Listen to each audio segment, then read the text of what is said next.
kambing atau hewan kurban yang dipotong di tanggal 10 pahalanya tidak sama dengan hewan kurban yang dipotong di tanggal 11, 12, 13.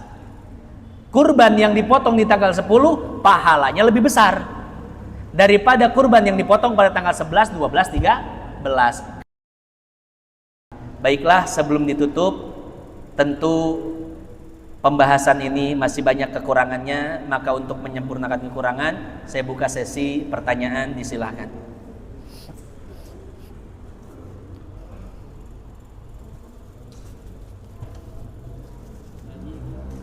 Silakan.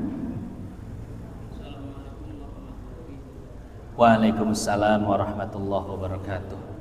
Masalah kurban ya. Masalah kurban itu pun ada yang potong ya. Nah di situ ada bahasa yang mustaqillah dan yaitu Gimana istilah apa? Istilah? ada bahasa hayatul mustaqillah. Oh, hayat ya. Ada bahasa di dalam ilmu fikih ada hayatul mustaqillah dan hayatul matbu'ah. Matbu'ah apa itu? Karena di sini saya ditugaskan spesialis potong hewan. Andai kata salah satu nggak fokus, itu bagaimana hukum potong dan hukum daging kurban. Sekian, assalamualaikum warahmatullahi wabarakatuh. Waalaikumsalam warahmatullahi wabarakatuh. Di dalam kitab-kitab fikih, salah satunya kitab yang paling ringkas, Matan Abi Syuja, yang dikarang oleh Al-Imam Ahmad bin Husain Al-Isfihani. Di sana disebutkan bahwa kadar wajib saat memotong kurban yaitu terputusnya 2 saluran tenggorokan. Yang pertama saluran pernapasan, yang kedua saluran makan. Jadi bahasa Arabnya al-hulqum wal mari.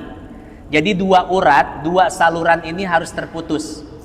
Di mana tempatnya? Tempatnya itu persis di bawah, Pak, nggak jauh. Tidak jauh dari tempat motong, itu ada 2 saluran. 2 saluran itu harus terpotong dua-duanya, ya. Kalau terpotong dua-duanya maka sah sembelihan. Tapi kalau terpotong salah satunya saja maka tidak sah sembelihannya dan hewan tersebut dianggap sebagai bangkai. Itu kadar wajibnya ya, saluran pernafasan dan saluran makan. Adapun urat arteri namanya ya, al-wadajain yang 2 nih. Kalau kita begini, nah ini. Nah, adapun 2 urat ini itu sunnah saja, ya.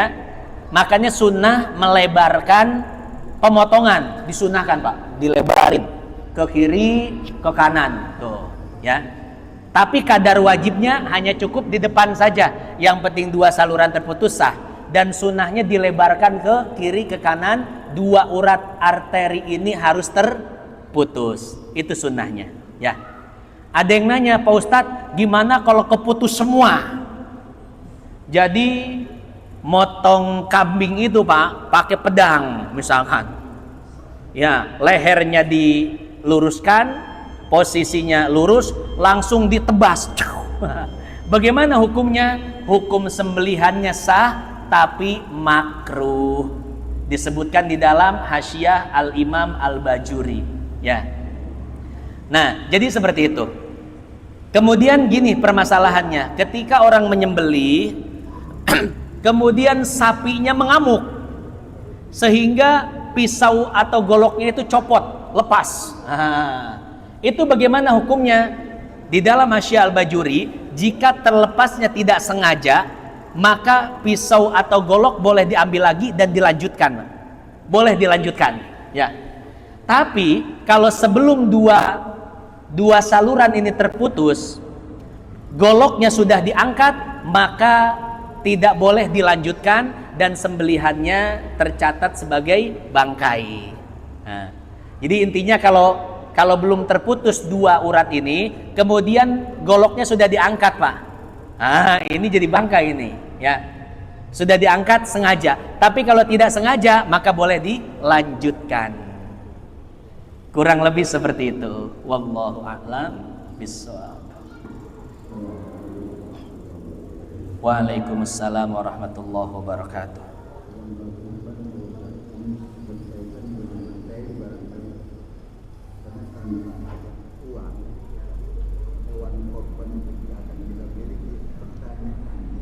Uang apa? Kalau tanpa ada uang, berarti kan hewan korban tidak akan kita miliki. Pertanyaannya, bagaimana hukumnya? Orang korban hasil ngahutan. Ya dapat Iya. Kurban hasil hutang. Jadi kita pinjam uang dulu ke orang untuk berkurban. Bagaimana hukumnya? Al-Imam Ibnul Qayyim Al-Jauziyah di dalam kitabnya Tuhfatul Wadud fi Ahkamil Maulud, beliau pernah ditanya tentang akikah. Wahai Imam, boleh tidak seseorang berakikah tapi uangnya minjem terlebih dahulu? Kata beliau, boleh dan hukumnya sunnah. Kenapa? Karena dia meminjam uang untuk melaksanakan sunnah, yaitu akikah. Cuman dengan catatan, ya, pertama ada sumber untuk membayar hutang. Ini salah satu aturan utang, Pak. Salah satu aturan kita berhutang adalah ada sumber lain yang bisa kita gunakan untuk membayar hutang. Entah itu gaji bulanan, entah itu bulan depan mau gusuran, dan lain sebagainya. Intinya ada sumber untuk membayar hutang tersebut. Sebaliknya kalau tidak ada sumber, itu diharamkan untuk hutang. Saya mau hutang, tapi ntar bayarnya gimana kek? Kalau bayarnya gimana kek, tidak boleh hutang, haram hukumnya. Kecuali dalam keadaan darurat, untuk menyambung hidup ya, untuk makan, keperluan primer, keluarga, berhutang, maka hukumnya boleh. Nah, jadi seperti itu. Begitu pula dalam masalah kurban. Hukum akikah dan hukum kurban itu kan 11-12. Kriteria hewannya sama, syarat-syaratnya juga sama, hanya beberapa teknis yang berbeda, ya. Nah, begitu pula kurban sama. Kita meminjam uang untuk membeli hewan kurban. Apakah boleh? Boleh. Bahkan tadi kata Ibnul Qayyim, sunnah, karena untuk menjalankan sunnah. Cuman catatannya itu tadi, kita punya sumber untuk membayar hutang-hutang kita. Kurang lebih seperti itu. Wallahu a'lam. Silakan. Waalaikumsalam warahmatullahi wabarakatuh.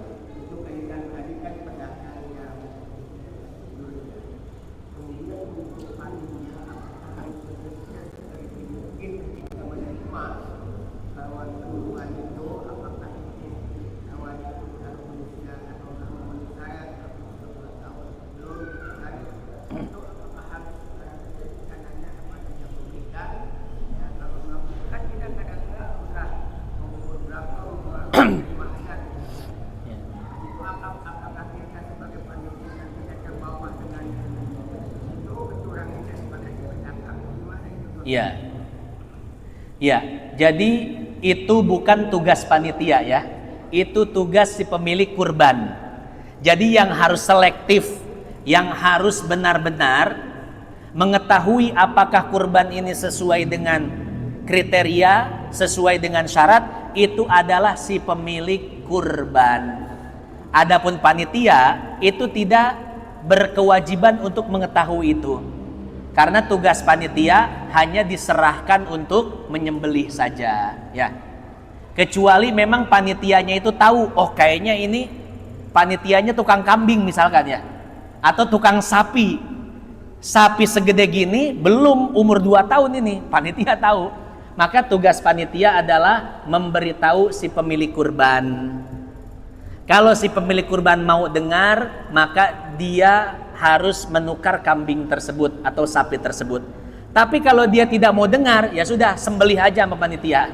Ya, panitia sudah menjalankan tugasnya, sudah memberitahu, Maka ketika si pemilik kurban tidak mau dengar, nggak apa-apa, sembelih aja, dan itu jadi sedekah biasa, tidak jadi kurban.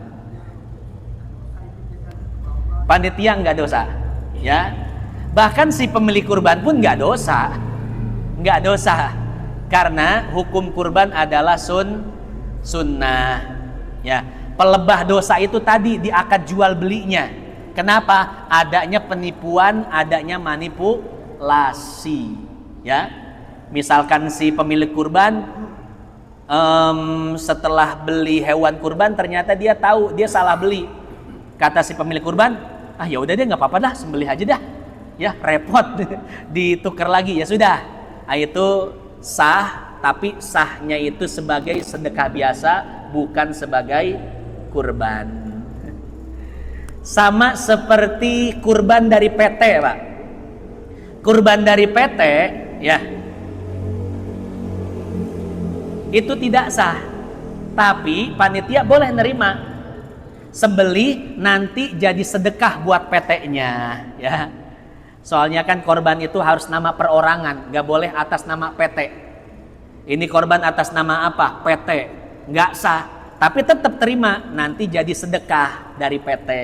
PT tetap dapat fadilah sedekahnya, pahala sedekahnya. Makanya kalau pengen kurban dari PT, itu digilir atas nama karyawan setiap tahun. Misalkan PT ngeluarin sapi, atas nama siapa karyawannya, tulisin 7 karyawannya, nanti sah sebagai kurban. Tapi bagi karyawan-karyawan yang disebutkan namanya saja, digilir setiap tahunnya, begitu ya. Nah, kurang lebih seperti itu. Wallahu a'lam. Ya. Silakan. Assalamualaikum warahmatullahi wabarakatuh.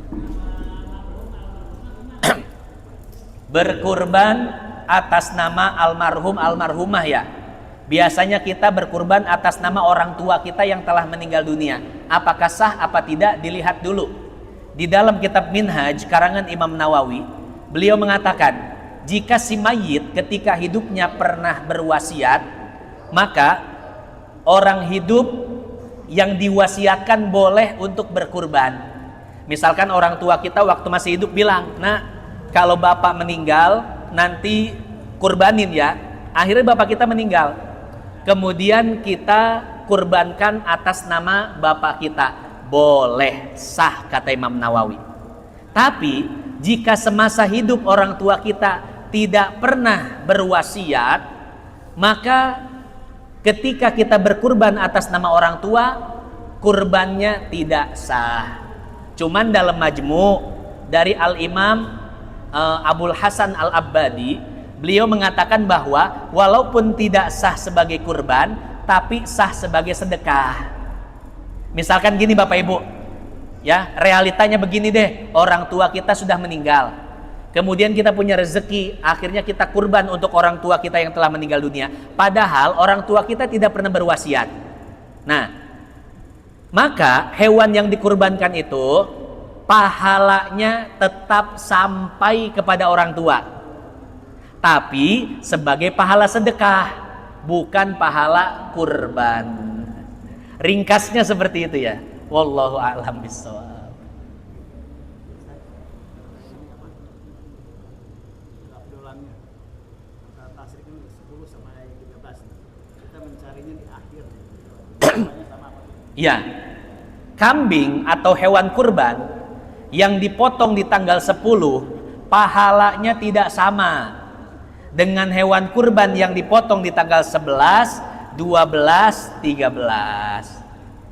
Kurban yang dipotong di tanggal 10 pahalanya lebih besar daripada kurban yang dipotong pada tanggal 11, 12, 13. Kenapa? Sesuai dengan hadis Nabi riwayat Imam Bukhari.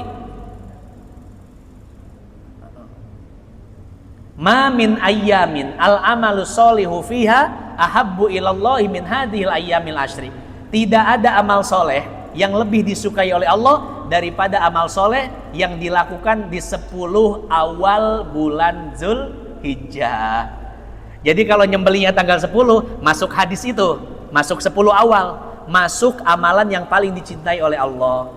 Tapi kalau 11, 12, 13, bagus, pahalanya besar, tapi tidak sebesar ketika disembelih di tanggal 10. Kurang lebih seperti itu. Wallahu a'lam bissawab. Bapak Ibu yang dimuliakan Allah, itu saja yang dapat saya sampaikan pada kesempatan kali ini. Mudah-mudahan yang sedikit ini manfaat jadi tabungan kita di akhirat.